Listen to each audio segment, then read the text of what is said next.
Hello everyone, it's Nan. Quick video. Do not throw away the strips after you cut your copying paper. This is what I've been doing today, just using what I have left over, painting on top of them. And I know that it may look messy, it may look not too appealing, but as you can see, I do have some other strips here that I painted. I don't want to get rid of what's left over from my paint or my paper, so it can be incorporated in the books that you create. So even as it's wet, I'm not drying anything. I'm just gonna make marks with my brush on it. No reason, no rhyme. And these strips are actually going to get used inside my retro book. Not sure exactly how, but as you know, we create so many things in our books, like belly bands, tags, tabs, pockets, side pockets, all kinds of goodies in our books. So I do not want to get rid of this paint, which I've invested in. And this is something not only very relaxing to do, it's actually going to look very nice in your book. You can also use it to make your fodder with it. And no, I am not a professional artist, but I am just going with what my heart wants to do with these papers and this leftover paint, which I can create things that make sense. But at the moment, as Anne of Green Gables would say, I am being nonsensical with what I'm creating. And the dots will cover up a lot of what's in the back of your scrap paper.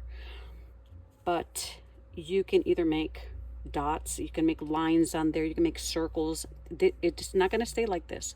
You'll eventually see what it's going to turn out to be when I start working on my retro book, which I've already gathered my inserts. My cover, I think, is going to be a different cover, my friends, because I want to be realistic in the fact that I've just created so many books where the spine has been smaller, the hardcover ones, the ones that I recycle and alter, have been small. So I've gone ahead and covered a beautiful book, and its spine maybe 3.5 wide. So, and the signatures have so much more pages to it. I'm not going to limit myself to 5 pages. This is going to be something really bulky, but I think it's going to be nice because there's a lot of stuff I do want to add into it.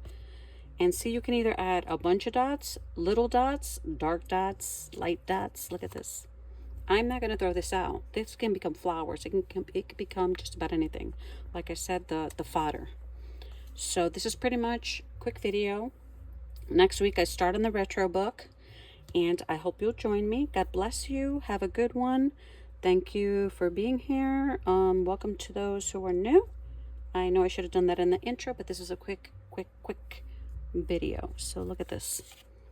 I think that's really nice. I mean, you can do whatever your heart pleases, but that's what I'm doing with this paper today, and about the only thing I'll be able to get done today, because I have to start cooking and doing some other stuff. And have a good one. Bye bye. Look at my fingers, they're a mess. Bye bye. Well, no, I'm not finished. I'm gonna go on a little further, because I guess you don't just need to make dots. You can take your paint and just go along your paper in this manner. I am just mixing these colors together, not worried about what's going down as a background. Just playing around and having some fun. So what I did with this here, I like this color, so I am going to go just feathering my brush up in this manner and just add the colors going up in this manner. I guess you can, if you want to go in the opposite direction, but for now I'm going up, and then just using all the colors to feather in the areas that are lighter, trying not to cover up the colors themselves.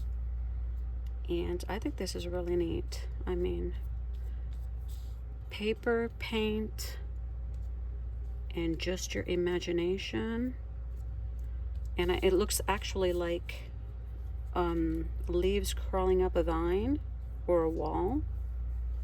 I really like this. And it's what happens when you're playing around with paper. Take your brush, put it on a piece of paper, and see what you come up with. So let me add a little pink here. These were longer. And once you're out of paint, you're out of paint. But I really like that. I know I don't have a backdrop on here today to protect my table. I'll get that cleaned. But I think this is really neat. And then you can actually, when it's dried, take a black marker or maybe one of your charcoal pencils or your Tule art pen or maybe Stabilo, whatever you want, and outline the little petals that show on there, giving it an extra touch. And I will be doing some of that with my polka dot papers. But that's it for today. Thank you for joining me. God bless you. Have a good one. Bye-bye.